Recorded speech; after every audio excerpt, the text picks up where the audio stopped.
এই তো প্রথম বিশ্বযুদ্ধে কত মানুষ মারা গেছে? 3 থেকে 4 কোটি। 3 থেকে 4 কোটি। নবী সাল্লাল্লাহু আলাইহি ওয়াসাল্লাম এবং সাহাবীরা যত যুদ্ধ করেছেন ইসলামের জন্য, সবগুলো যুদ্ধের পরিসংখ্যান মিলালে 10,000 মানুষও মারা যায় নাই। 10,000ও না। আর তোমাদের শুধু প্রথম বিশ্বযুদ্ধেই 3 থেকে 4 কোটি মানুষ মারা গেছে। সেকেন্ড ওয়ার্ল্ড ওয়ারে মারা গেছে 7 থেকে 8 কোটি মানুষ। ভিয়েতনাম যুদ্ধে এরকম প্রায় 4 থেকে 5 লক্ষ, আরও বেশি হতে পারে। চায়নায়, রাশিয়ায়, আপনার ইতালিতে যে বড় বড় রেভলিউশনগুলো হয়েছে, দেখবেন লক্ষ লক্ষ মানুষ মারা গেছে, লক্ষ লক্ষ। এই যে শুরু হচ্ছে ইউক্রেন রাশিয়া, এই যুদ্ধ এত তাড়াতাড়ি থামবে না, এই যুদ্ধ এত দ্রুত বন্ধ হবে না, এটা কন্টিনিউয়াসলি চলতে থাকবে। ওদের প্ল্যান ছিল সিরিয়াকে নিয়ে, সিরিয়াকে কেন্দ্র করে তার একটা মালহামা চেয়েছিল, গ্রেট ওয়ার, বিশ্বযুদ্ধ। ওটা হয়নি, আলহামদুলিল্লাহ হয় নাই, আলহামদুলিল্লাহ হয়নি। এখন নতুন পরিকল্পনা হচ্ছে এই যে ইউক্রেন রাশিয়া ইস্যু নিয়ে সারা ওয়ার্ল্ডে একটা ফেতনা সৃষ্টি করে। অলরেডি তারা ফেতনা সৃষ্টি করেই ফেলেছে। গ্যাসের দাম বেড়ে গেছে, তেলের দাম বেড়ে গেছে, এক্সপোর্ট ইম্পোর্ট কলাপস করছে, অনেক সমস্যা হচ্ছে। এবং এটাকে জিইয়ে রাখা হচ্ছে অস্ত্র দিয়ে, প্রযুক্তি দিয়ে। হ্যাঁ,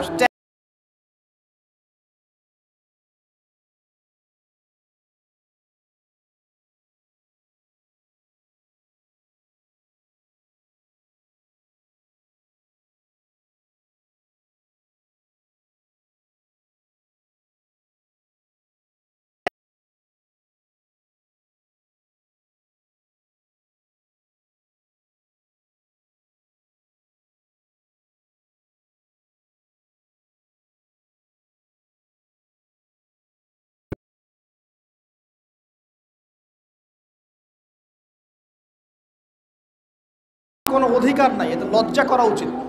কারণ শুধু ফার্স্ট ওয়ার্ল্ড ওয়ারেই 3 থেকে 4 কোটি মানুষকে তারা মেরে ফেলেছে। আমরা কি তরোয়ালের জোরে ইসলাম প্রচার করেছি?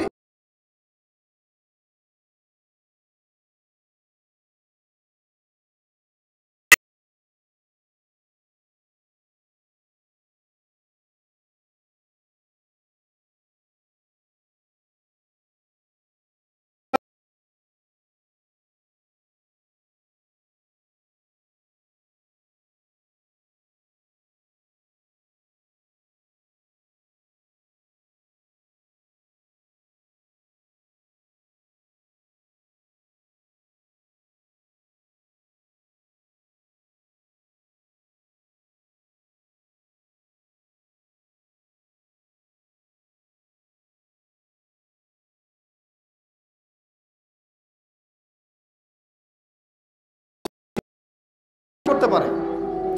আল্লাহ পাক কি বলছেন? আল্লাহ পাক বলছেন, ইন্নী আ'লামু মা লা তা'লামুন, আমি যা জানি তোমরা তা জানো না। মানে আমার অনেক শুকরগুজার বান্দা থাকবে যারা আমার আনুগত্য করবে, আমার বিরুদ্ধাচরণ করবে না।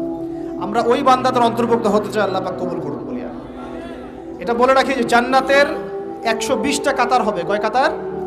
120 কাতার। এর মধ্যে 80টা কাতার হবে উম্মতে মুহাম্মাদের মধ্য থেকে। আলহামদুলিল্লাহ। এবার আল্লাহ পাক আদম আলাইহিস সালামকে সৃষ্টি করলেন নিজ হাতে। সূরা সাদের মধ্যে আল্লাহ পাক বলেছেন, খলাকতু বিয়াদাই, আমি নিজ হাতে ওকে সৃষ্টি করেছি। আল্লাহর হাত কেমন সেটা ব্যাখ্যা করার দরকার নাই, এগুলো নিয়ে চিন্তা করতে যাবেন না। আল্লাহ পাকের মতোই, কারোর সাথে সাদৃশ্যপূর্ণ নন। আল্লাহ পাক এবার আদম আলাইহিস সালামকে সৃষ্টি করে নাম শিক্ষা দিলেন। ওয়াল্লামা আদামাল আসমাআ কুল্লাহা, এই মহাবিশ্বের যত জ্ঞান আল্লাহ পাক আদম আলাইহিস সালামকে শিক্ষা দিলেন। বলেন সুবহানাল্লাহ। এখান থেকে দলিল পেলাম আমাদের পিতা বানর থেকে হয় নাই, আমাদের পিতাকে আল্লাহ পাক সৃষ্টি করেছেন। আমাদের পিতাকে কে সৃষ্টি করেছেন?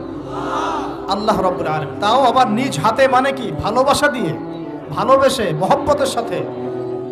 এই খলাকতু বিয়াদাই, আমি নিজ হাতে সৃষ্টি করেছি, এই কথা মানুষ ছাড়া, আদম আলাইহিস সালাম ছাড়া অন্য কারো জন্য আল্লাহ পাক বলেন নাই। অন্য সবার জন্য আল্লাহ পাক বলেছেন, ইযা আরাদা শাইআন আইয়াকুলা লাহু কুন ফায়াকুন।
পানি থেকে আসছে।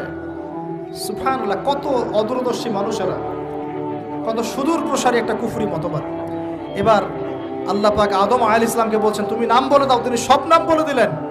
এবার গিয়ে আল্লাহ পাক ফেরেশতাদেরকে বলছেন এবার তোমরা একটা কাজ করো, ইয কুলনা লিল মালাইকাতি ইসজুদু লি আদম। তখন আল্লাহ পাক বলছেন যে আমি ফেরেশতাদেরকে বললাম তোমরা সবাই এখন আদমকে সিজদা করো। বলেন সুবহানাল্লাহ, কত সম্মান আমাদের পিতার।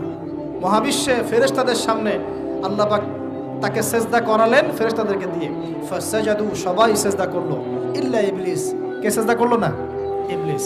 এখানে একটা বিষয় মনে রাখেন, আমাদের পিতাকে কিসের কারণে সম্মানিত করা হয়েছে?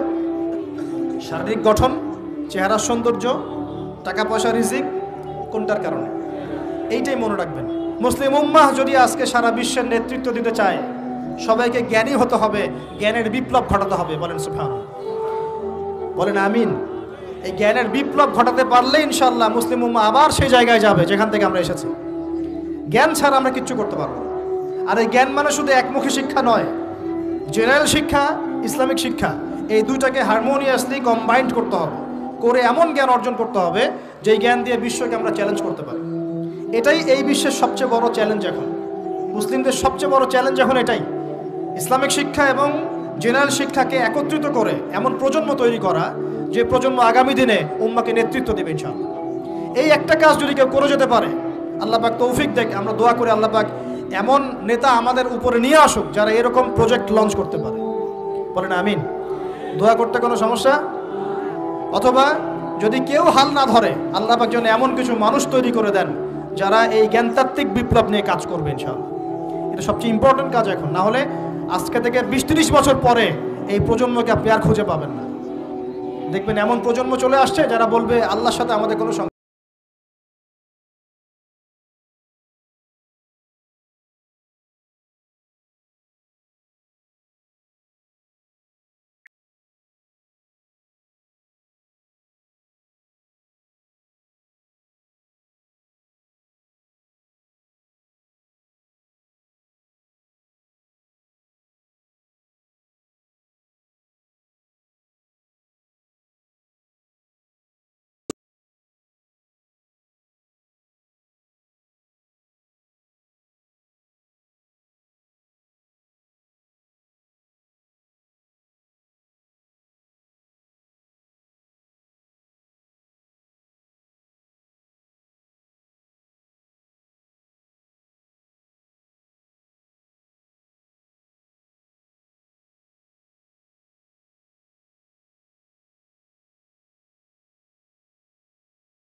মানে কি?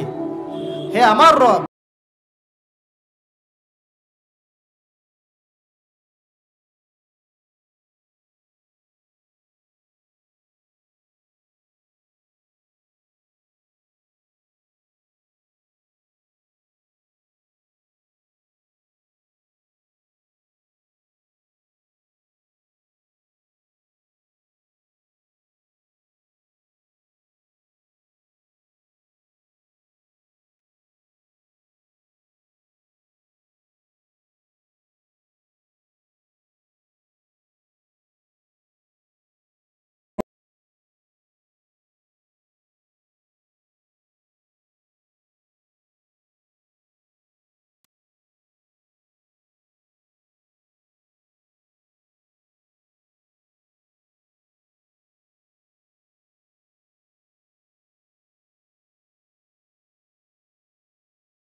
পাবেন না। ইবলিস ঠিক বলেছে না ভুল বলেছে? বেশিরভাগ মানুষ নামাজ পড়ে না, বেশিরভাগ মানুষ সুদ খায় কি খায় না, বেশিরভাগ মেয়ে এখন বেপর্দায় চলে কি চলে না, বেশিরভাগ মানুষ এখন অন্যায় করে কি করে না, বেশিরভাগ মানুষই আল্লাহ থেকে দূরে চলে। ইবলিস কিন্তু ঠিকই বলেছে, ঠিক বলে নাই? আচ্ছা, আল্লাহ পাক বলছেন ঠিক আছে যাও, তোমার চ্যালেঞ্জ তোমার জায়গায়, তবে আমার বান্দারা যদি সারা জীবনও অন্যায় করার পরে একবার যদি খালি একটা বার মন থেকে তাওবাতান নাসুহা মানে প্রকৃত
এই কথাটা আছে সূরা তহায়। কোন সূরা?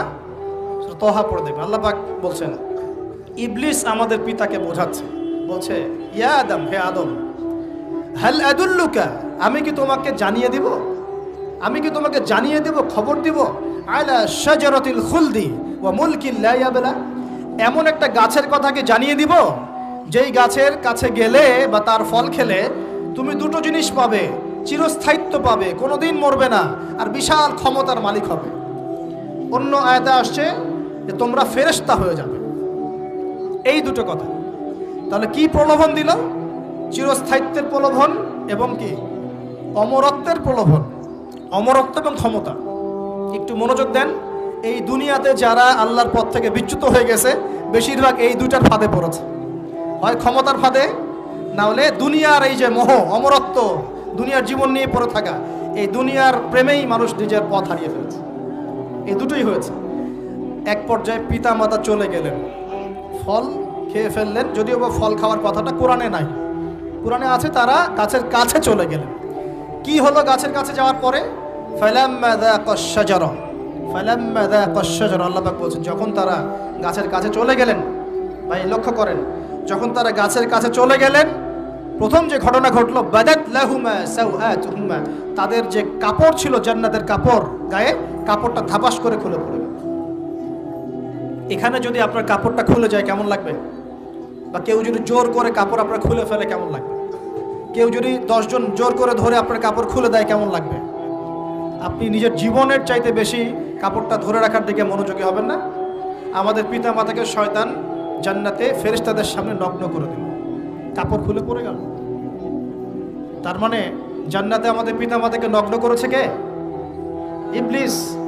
তাহলে দুনিয়াতে যারা এখন আমাদের গা থেকে কাপড় খুলতে চায়, বেপর্দায় চলতে চায়, পর্দাকে কুপ্রথা বলে, কুসংস্কার বলে, যারা বলে যে অশ্লীলতার বিপ্লব ঘটুক, পোশাকের কোনো বাধা ধরা নিয়ম না থাকুক, সবাই স্বাধীন, যারা নগ্নতা অশ্লীলতার প্রচার প্রসার চায়, যারা মুসলিমদের গা থেকে কাপড় খুলতে চায়, এরা তাহলে কার হয়ে কাজ করছে? যেই কাজ শয়তান করেছে জান্নাতে, ওই কাজই তারা করছে এখন জমিনে। কথা কি প্রমাণ করতে পারলাম? প্রথম দুর্ঘটনা কোনটা? প্রথম দুর্ঘটনা এটা নয় যে তারা আল্লাহর হুকুম আহকাম ত্যাগ করেছেন, আল্লাহকে অস্বীকার করেছেন, কুফরি করেছেন, শিরিক করেছেন, এগুলো হয়নি। প্রথমে সর্বপ্রথম দুর্ঘটনা হয়েছে গা থেকে কাপড় খুলে পড়ে গেছে, তাও জান্নাতে সবার সামনে। এবার আমাদের পিতামাতার কি অবস্থা চিন্তা করেন, লজ্জাস্থান প্রকাশিত হয়ে গেছে। এবার তারা জান্নাতের গাছের পাতা ছিঁড়ে ছিঁড়ে ছিঁড়ে গা এই লজ্জাস্থান ঢাকা শুরু করলেন। এটা সূরা আরাফের মধ্যে আছে। এবার আল্লাহ পাক তাদেরকে বললেন, আলাম আকুল লাকুমা, আমি কি তোমাদের দুজনকে বলি নাই, ইন্নাশ শাইতানা লাকুমা আদুউম মুবিন, শয়তান তোমাদের স্পষ্ট শত্রু, আমি কি তোমাদেরকে বলি নাই? এবার আমাদের পিতামাতা দরদর করে চোখের পানি ফেলে দিয়ে আল্লাহকে বলছেন, রব্বানা যালামনা আনফুসানা ওয়া ইল্লাম তাগফির লানা ওয়া তারহামনা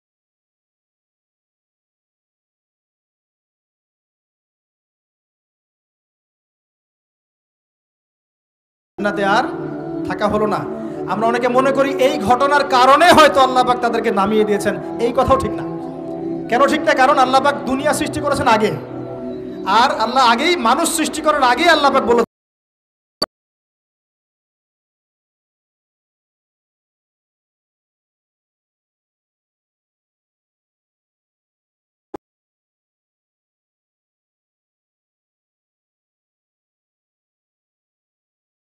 দুনিয়াতে নেমে যাবে।